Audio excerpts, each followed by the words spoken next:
And welcome to the X Zone, everyone. I am Rob McConnell, and for the next 4 hours, I'm your host and your guide as together we cross the time-space continuum to this place that I call the X Zone.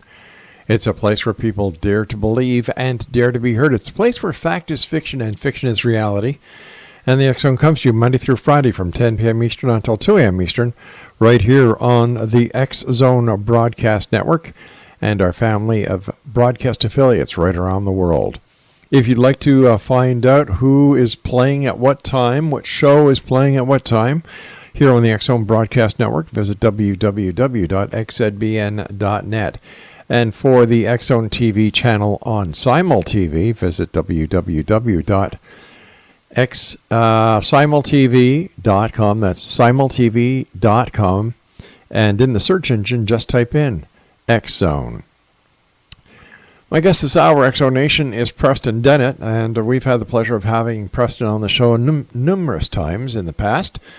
He began investigating UFOs and the paranormal in 1986 when he discovered that his family, friends, and co-workers were having dramatic, unexplained encounters. Since then, he has interviewed hundreds of witnesses and investigated a wide variety of paranormal phenomena. He is a field investigator for the Mutual UFO Network, a ghost hunter, a paranormal researcher, and author of 26 books and more than 100 articles on UFOs and the paranormal.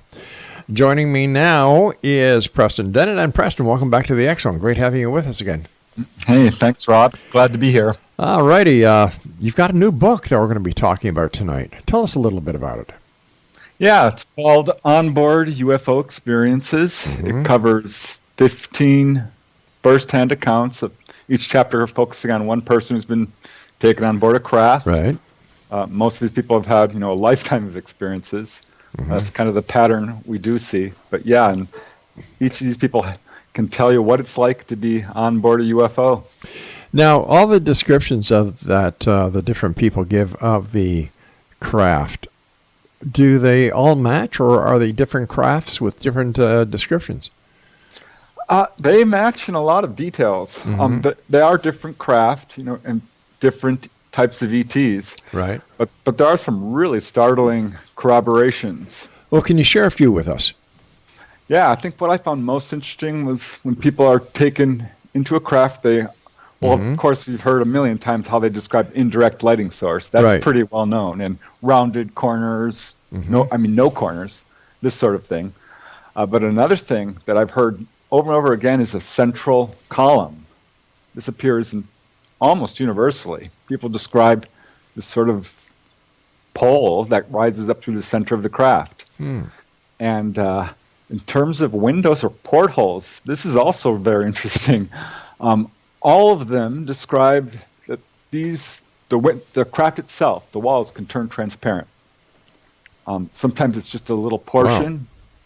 Wow. Sometimes it's the entire craft itself, which witnesses say can be very disorienting because they feel like they're falling for a second. Right. But yeah, I hear that quite a bit. So yeah, these details, they describe the walls as being extremely smooth, mm-hmm. Just smoother than glass in a way that's very hard to describe. So there's these certain little details that are just really consistent in case after case, whether it's a guy from England or a guy down in Louisiana, a guy over in West Virginia, all over the place, but it's almost the same description. Now, is there any common thread between the people themselves? For example, are they of a certain age group? Are they of a certain religious background or ethnic group? Or is it right across the spectrum? It's right across the spectrum. When I looked into these details, I looked into mm-hmm. Political affiliations. No pattern there. There's Democrats and Republicans. Wow. And there's different races for sure. There's one guy, he's black. There's mm-hmm. another guy, he's got some Asian blood. One guy, he's Latino. Right. So that does not seem to be a pattern there. A couple of people were Latino. In far as age, we do see a pattern there in that people who are having these experiences generally have an experience around age 5. That would be like the marker age. Maybe 6, occasionally a little bit earlier or later, but Right. 5 is sort of that age where they have these grays usually coming into their bedroom and scaring the wits out of them. Now, is this generational, or is there a connection between other family members who have also been abducted or experimented or brought up into the craft? Generally speaking, yeah, I'm going to say it is generational, but not always. Or it's not remembered perhaps by prior generations or denied. But in many cases, we do see that people, I always ask, have your parents reported this type of thing? And yeah, it stretches back, multiple generations in some cases. Sometimes the grandparents don't look upon it as a alien phenomena. They see it more as perhaps spiritual or religious. There's different interpretations people take on this. I mean, some people feel like the ETs they saw were, quote, angelic. Another guy, he's like, I'm not sure these were ETs at all. Really? Yeah, because he's had a number of very bizarre experiences, which don't kind of fit the standard pattern of grays examining him. So he's wondering if this is some phenomena that puts on different masks and appears in different ways, whether it's a ghostly apparition. He's had a number of those. Weird-shaped UFOs of all different shapes, and other strange experiences that are very hard to categorize. Now, do these people get taken up to the craft or into the craft throughout the years, or is this just a one-time event that they've been experiencing? Well, it's not an easy question to answer. I think in some cases it is a one-time event, or appears to be. There was one case from a guy in Pennsylvania, Ron. He and his friends, they were like 13, 14 years old, were out skateboarding and saw this UFO. And Ron's like, oh my gosh, I'd love to go on a ride with these things, because he could look through the window of this object and he saw human-looking forms, silhouettes, normal-looking people as far as he could see. And the next thing he knows, he is on board. And he's looking at very beautiful humans, in jumpsuits.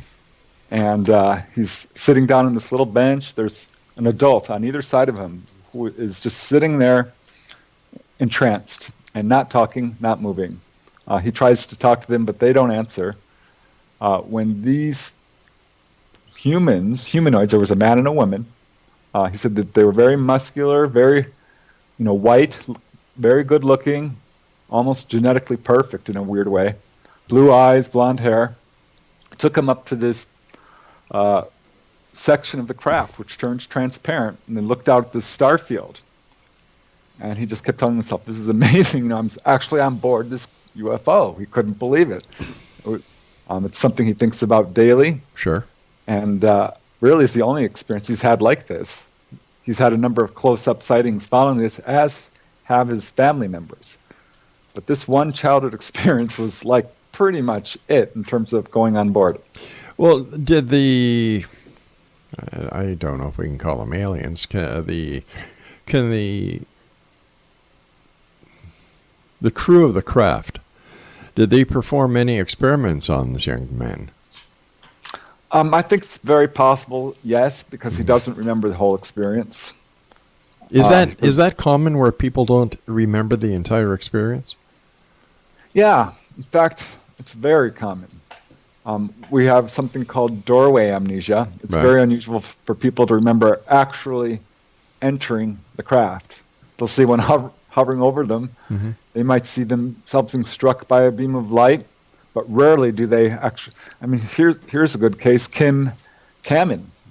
He worked as a mechanic for special forces in the military, a great witness. All right, we're going to have to hold it here for a second, Preston, because I do have to take my break. And when we come back, let's hear about this case that you're going to start to tell us about.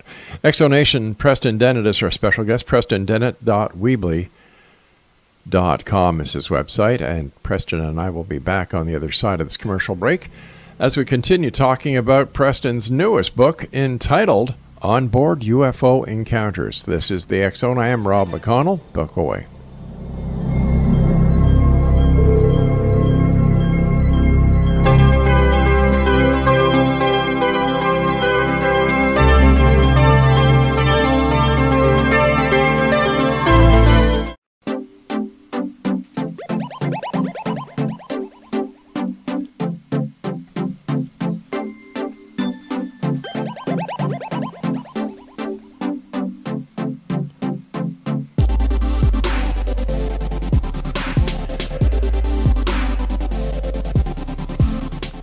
Welcome back, everyone. Preston Dennett is my guest this hour, and we're talking to Preston about his new book. It's entitled Onboard UFO Encounters. And if you'd like to get more information about Preston, see all the great books he's written, and if you'd like to contact him, visit his webpage at prestondennett.weebly.com. All right, Preston, just before we were going to go into the commercial break, you were going to start to tell us about one of the witnesses or one of the people that you interviewed for the book. So please continue. Yeah, his name is Kim Kamen. He's from Illinois. Right. He worked as a mechanic for special forces in the military. Really good witness. It was 1994. He wakes up and he sees grays standing around his bed. And he hears them talking. They said, "Come with us. Don't be afraid. But we're not going to hurt you. Just relax. Everything's okay. Come with us." Famous last words. Right? This is what they always say. Yeah. But, this is 1994. He's well aware of grays. Has no prior experiences that he's aware of, though his brother did have an abduction experience, his twin brother. So that's kind of interesting because we do see that turn up in other cases, a sort of fascination with ETs about twins. Really?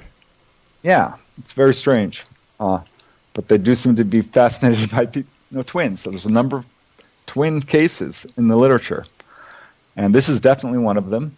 1994, and the Greys are like, "Come with us." He didn't argue with them, wasn't afraid, sort of unnaturally calm. Another thing we see, and they pull him out into his living room, and the back living room wall is gone. It's completely transparent.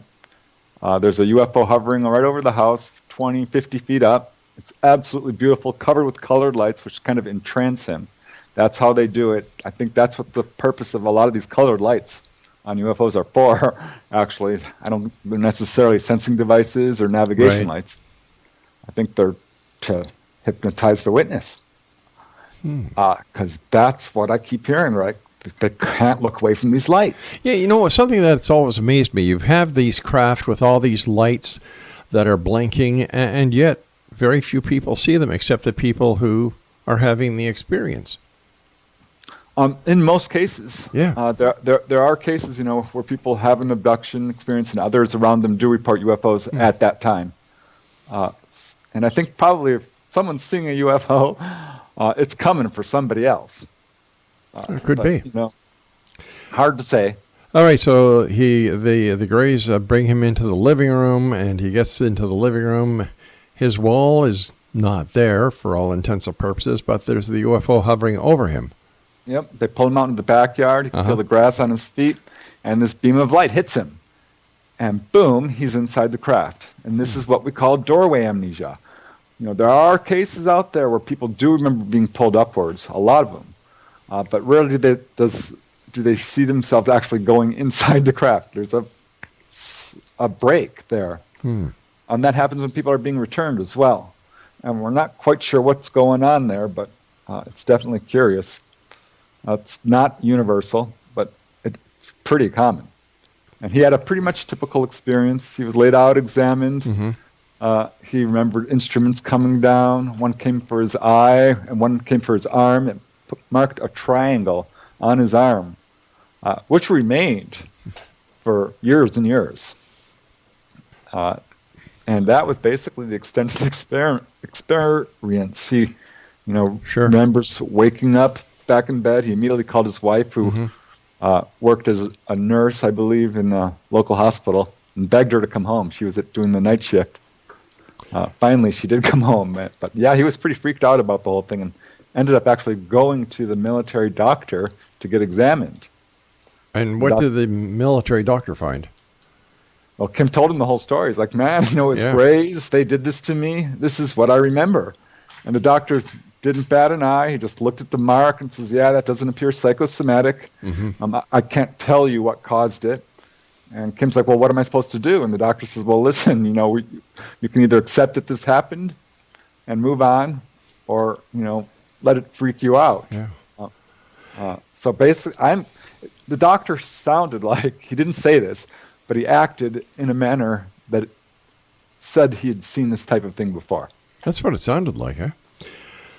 With all the people that have been taken up into crafts and had the examinations done on them, what do you think the aliens are looking for? It's a $1 million question, isn't it?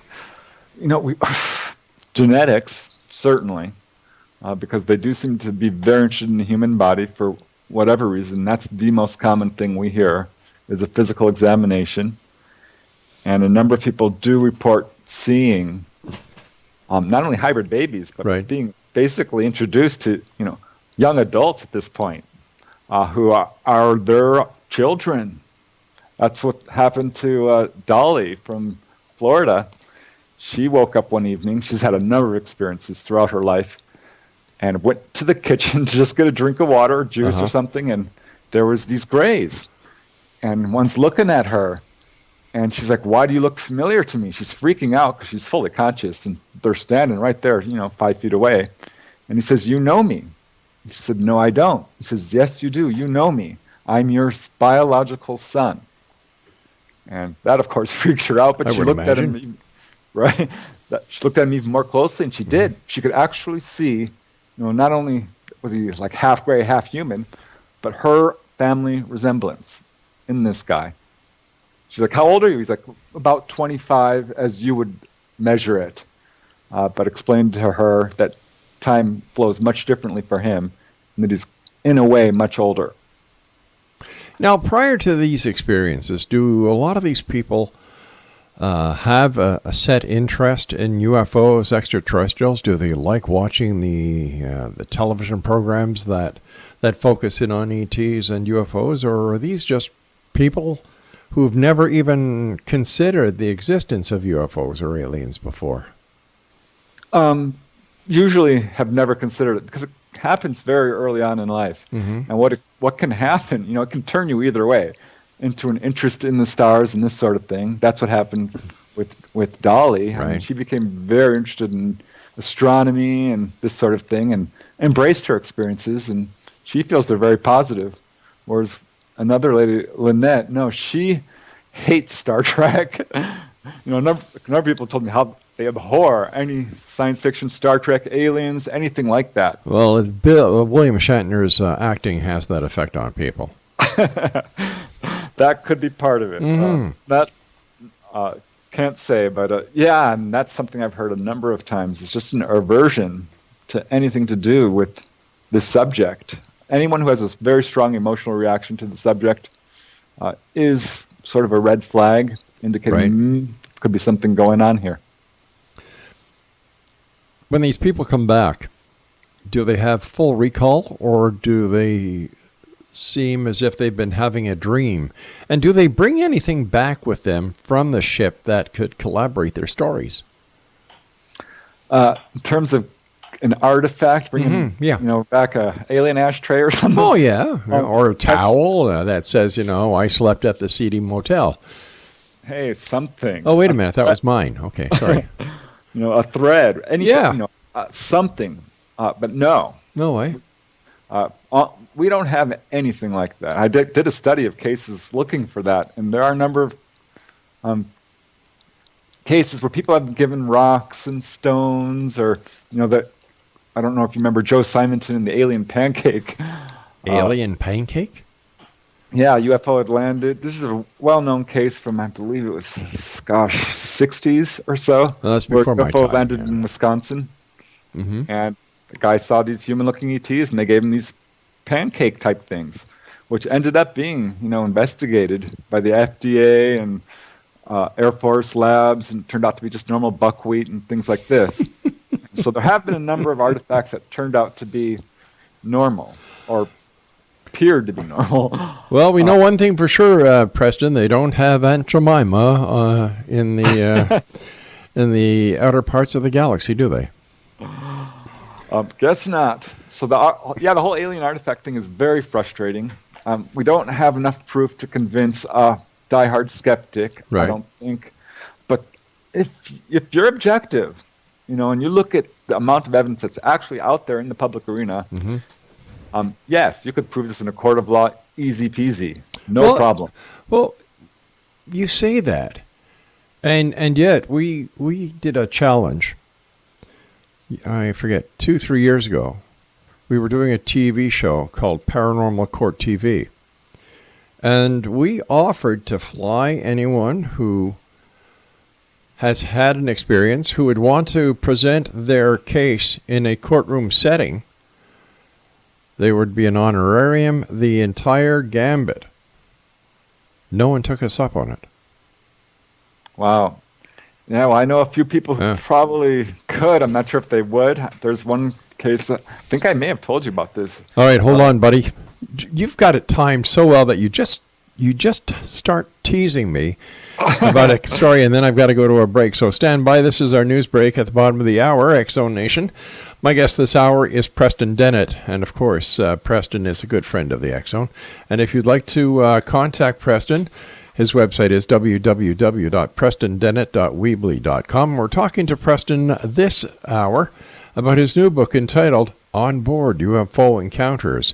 This is the X-Zone. I am Rob McConnell. Preston Dennett and I return as we continue investigating the world of the paranormal and the science of parapsychology right here in the X-Zone from our broadcast center and studios in Niagara, Ontario, Canada. Don't go away.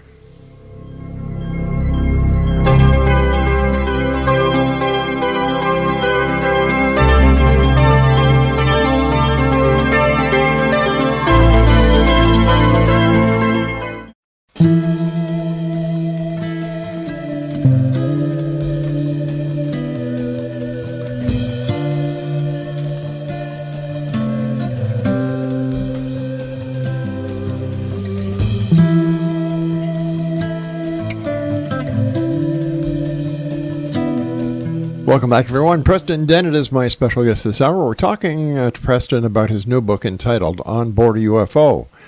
Now, On Board UFO Encounters contains 15 all-new original cases of people who have been taken on board a UFO. None of them have been published before. What really happens when someone is taken on board an alien craft? Well, the answer may surprise you. These true first-hand accounts provide an extensive exploration deep into the heart of the UFO phenomenon and show just how fascinating and strange UFO contact can be.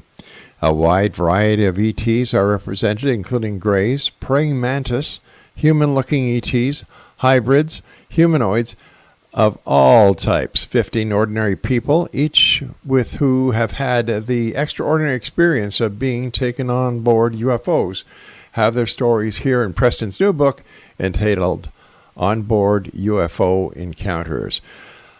All right. I'm not going to interrupt you again. Please continue with your story.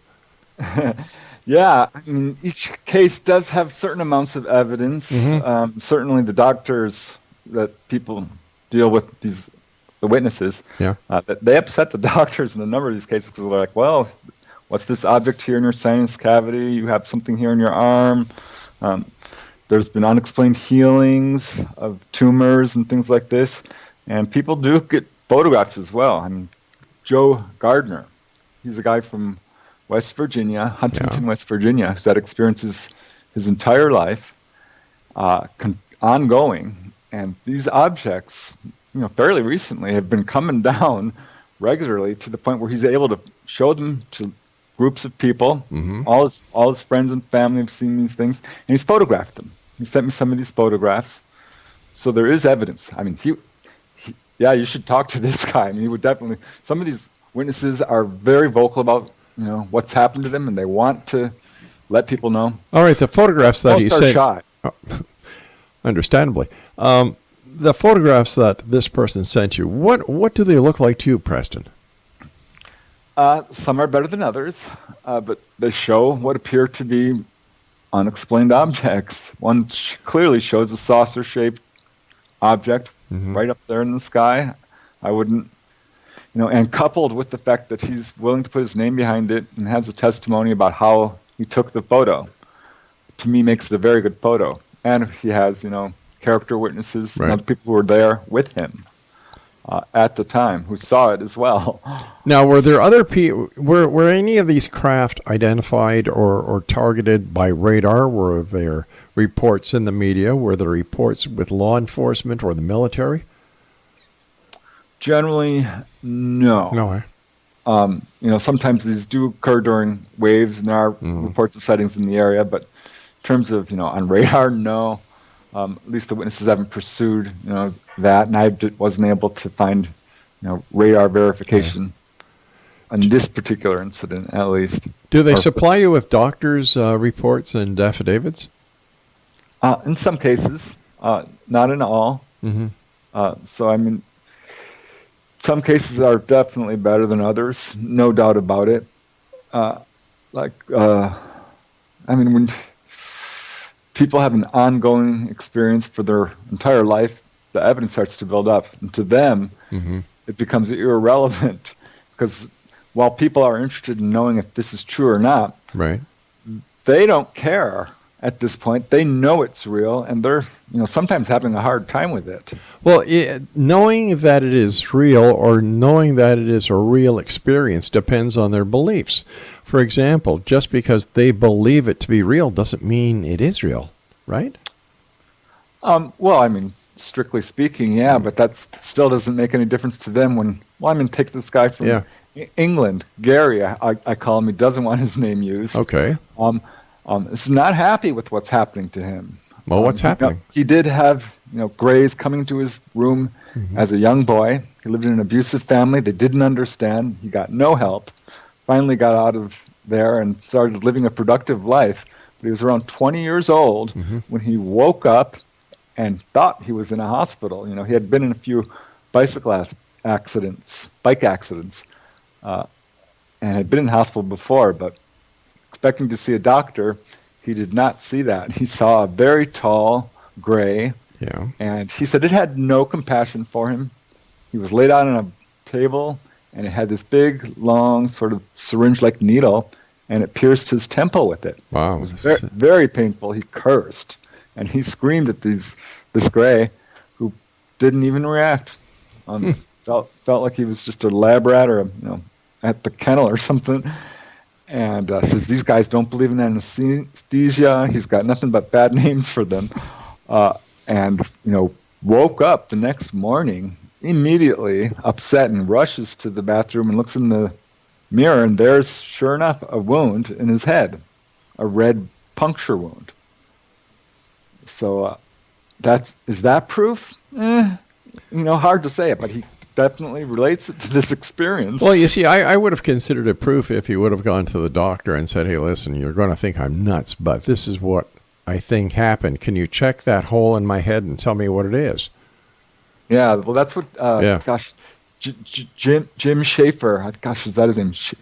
I believe that's his name, did. He's actually up in Canada, very near where the Falcon Lake incident was with Stephen McCallick. Yeah. Very famous landing. He lived in that area and had all kinds of experiences. And he'd wake up, his foot would be broken. He had puncture wounds, cuts. Went to the doctor and said, "Doctor, I think I'm having UFO experiences." And the doctor's like, "Oh my gosh, what's going on here?"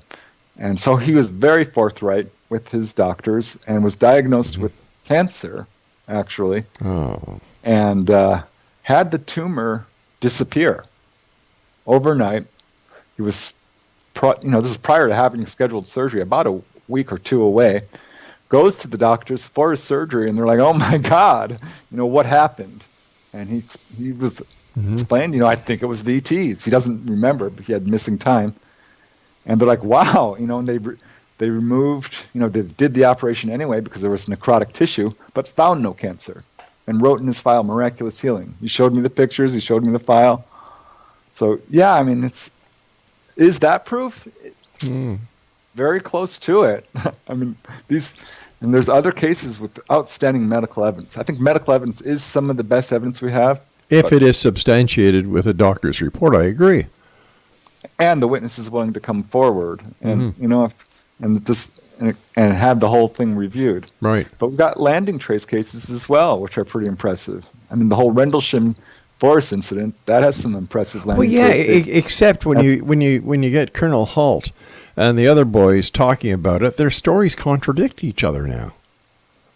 Yeah, stories. Well, that's a massive account with all kinds of witnesses. It's not surprising there are contradictions. But when you're talking to Colonel Halt, who was the OIC there and the senior officer of this entire event, and he is he's just saying that, well, the other guys, they're wrong, they didn't see this, and these kind of comments, it puts a big question mark onto the entire event. Yeah, it tarnishes the case, exactly. No doubt. Yeah. But that, that's a massive case. It truly is a massive case. I haven't specialized in that one. I mean, it's got like 10 books on it at least. Many witnesses, a lot of reports which do stand up corroborating each other. But once again, as we know, just because the people having the encounter could not identify the source of the light, the source of the sound, or the identity of the craft itself does not mean that this was something from out of this world. Hey, some of the witnesses are right there with you. Yeah. Others are fully convinced that they're dealing with ETs from another planet, but others are like, I don't know. Yeah. It could be military. I don't know what happened here. Mm-hmm. But they do. When you see a gray in front of you, it's hard to come away from any other conclusion that you're dealing with something, that's other.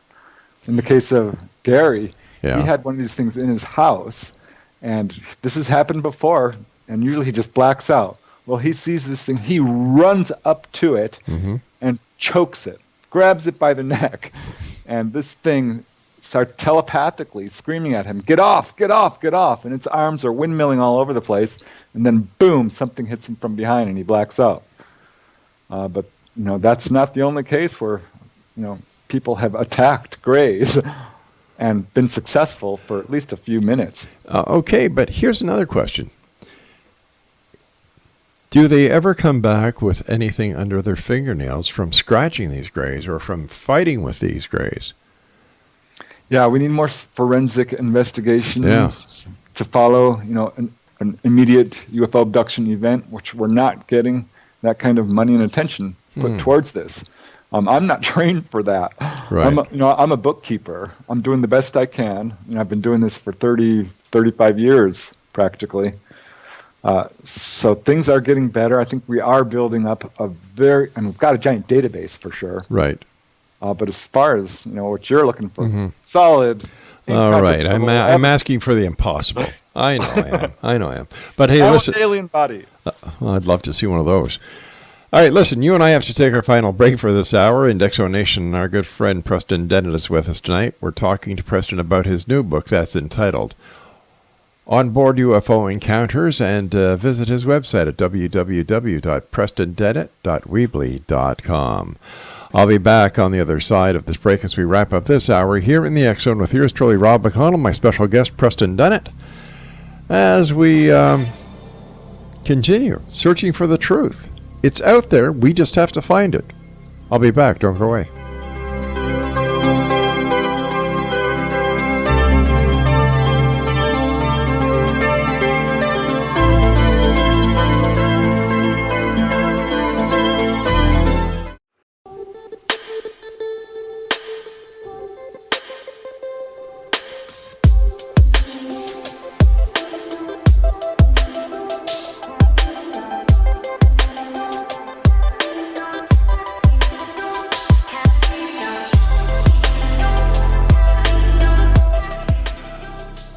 Preston Dennett is our special guest this hour. Exonation, www.prestondennett.weebly.com.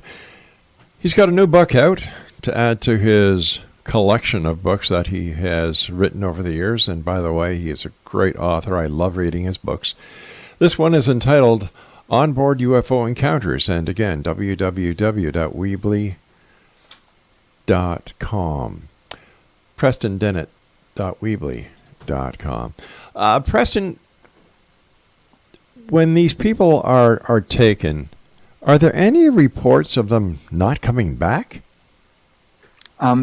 This does happen. It does, eh? Yeah, it's not super common. There are, scattered cases in the literature. Mm-hmm. I know of a case in Hobbs, New Mexico. I know of Felix Moncla disappeared over Lake Superior. He was vectored towards a UFO, saw it on radar, and he was gone. There is one case in the book that does seem to involve this. It's an unusual case, and I wasn't able to verify it as much as I'd like, but the witness is absolutely sincere. Mm-hmm. It involved a group of teenagers, 18, 19, 20, who had gone to a cabin in the high desert here in Southern California, as something they regularly did. One of them owned the cabin or had relatives that did. And they just hang out, drink beer. And one of these guys disappears for a period of hours to the point where everyone's concerned, finally comes back with this wild story about coming upon a landed UFO. Okay. And everyone's like, yeah, right.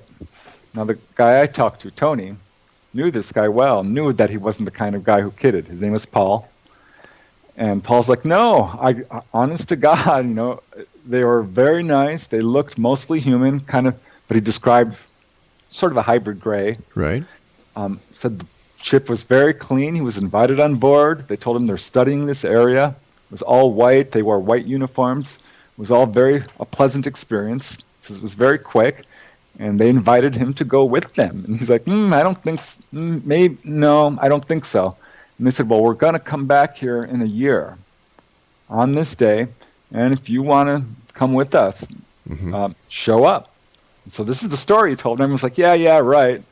But a year goes by, and this guy, Paul, starts giving away his stuff. He's telling everyone he's going to go. Wait a minute. Was this guy somewhere in Vancouver, in British Columbia?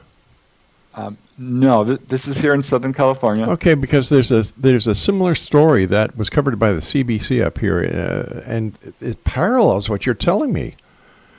I'm telling you, there are other cases like this. There are a lot of human disappearances, by the way, that are unsolved. Yeah, this guy wrote his parents a letter, left it there, and that's the last time he has been seen. So this guy, Paul, Tony goes up and he's like, are you going to go there? And Paul's like, I don't know. I'm gonna check it out. Right. I'm not sure I'm gonna go with them. But drives up there alone and doesn't come back.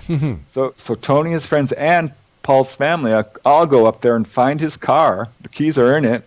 It's right where, by the cabin. But he's never seen again. Wow. They call the police. The police do a whole investigation, missing persons report.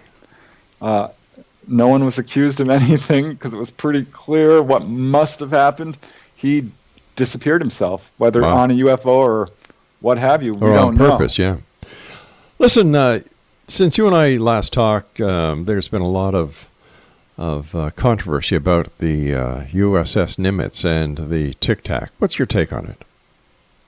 I think it's part of a complex of other experiences going on in that area. This is a very active area for USO activity off the Southern California coast. Yeah, it's off Catalina Island, isn't it? Right. That incident took place a little bit more south, but as the UFO flies, who cares? Yeah. Right? Yep. So, I think it's just the tip of the iceberg. It's clear that our military knows quite a bit more about this. There was a Freedom of Information request put out on this, and it was denied, saying the material that would entail being released is far too sensitive. So they do know something. We're not sure how much they know, but I've certainly talked to a number of military witnesses in this area who said flat out, it's not us, and I can tell you that we're completely baffled by what we're seeing. Some of these are fairly high-ranking people, a Coast Guard captain, a submarine navigator, a petty officer, an electrician's mate on the USS Clamagore. He had an experience. So a lot of the military is encountering this, and the policy is just not to talk about it. How close do you think we are to disclosure? Well, we've had it to a certain extent. I mean, there is a lot of disclosure that's just popping out at the seams. I think we're years away from what people would dream of. Yeah, for God's sake, just land, get it over with. Let Fox News and CNN do the coverage, and all right, hi, you're here, yay, shake your hand, away you go, and on to bigger and better things. Years away, I'm guessing. Yeah. Because I came in this field in 1988, 86, and there was buzz then about disclosure. Oh yeah. Open official contact. Yeah. And we haven't seen it. It's kind of a carrot on the stick. Every time I talk to Stephen Bassett, he's always saying, "Oh, we're nearly there. We're nearly there." And I've been doing this show for 30 years. Yeah, we're nearly there. Well, Stephen, how much longer is it going to take? Because I'm not going to be around for that much longer, buddy. We're going to get some very high-level officials trying to disclose this. We're going to get leaks. We're going to get whistleblowers. And we're going to get, at some point, an official government statement, probably some small country who people are like, do we really believe, Chile or, some, maybe not a major superpower. But I think it's coming. It wouldn't surprise me if it's 20, 30 years, we start getting some real action. Really, yeah. Talking about the different types of extraterrestrials that the people you interviewed for your new book were talking about, praying mantis and then the greys and then the human hybrid. Is their physiology as such that they require to breathe oxygen, that they require the same physiological attributes that we need as humans? We don't know. According to Dolly, she's like, they need to breathe just like us. She's had a lot of interactions with them, just as they do eat. But I have not been able to get real good detail on that. I find it very curious that when someone's taken on board a UFO, they can breathe. Pretty much normally, almost universally. Sometimes people do have trouble breathing. But they don't get crushed to the floor in excess gravity, and they're generally not floating around, though that does happen in some cases. So there's sort of a human equivalency that seems, I don't know, it's very strange. Do we have any idea where these aliens are coming from? Because if we're talking about greys, if we're talking about, humanoid hybrids, if we're talking about praying mantises, how can they all be coming from the same place? Yeah, I don't think they are. People talk about interdimensionality. I'm convinced that we're dealing with physical beings who pilot ships, probably from other star systems. But generally, no, they don't say where they're from.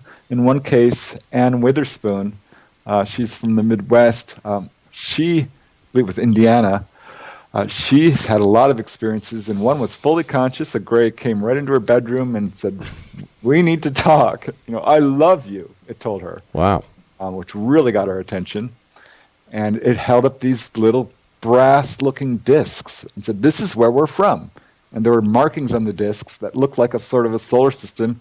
And this gray told her that they were from not a binary star system, a paired star system. I forget what he called it, but they were pretty specific about it. But even that doesn't say where they're really from. Yeah, it's just sort of like, we're from a star system. Okay, where's that? So she didn't get a whole lot of information, but more than the average person. One lady was apparently taken to another planet as a young child. She said that the flora and fauna was completely different. It was a much lighter gravity. She could breathe the air, but the structures were different. Everything was different. Amazing stories. Where can people get a copy of your book, my friend? It's not out yet. It's due out any day, so you're getting kind of the scoop here. Ooh, thank you. And, it should be, 2 weeks, I'm going to say. But these things have a tendency to be unpredictable, but that's true. But they're coming right up. Yep. Especially if they get abducted by aliens on the way. Preston, as doesn't happen. I hope so too, my friend. What's your next book about? Working on several. I want to do one on paranormal stories of like supernatural survival. People who've been rescued by ghosts, had their that sort of thing, saved their life in disaster situations. So I'm working on that. Working on another UFO contact book, which I'm super excited about. Maybe one on out-of-body experiences. Wow. So you're a busy man. Lined up. You know it. All right. Listen, Preston, I want to thank you so much for joining us. Always a great pleasure talking to you, my friend. Continued success. And Exonation, if you'd like to get more information about Preston Dennett, visit his website at www.prestondennett.weebly.com. And we've been talking to Preston this hour about his new book that's coming out in a couple of weeks entitled On Board UFO Encounters. I'll be back on the other side of this commercial break with the news as we continue here in the X Zone with yours truly, Rob McConnell, from our broadcast center and studios in Niagara, Ontario, Canada. Don't go away.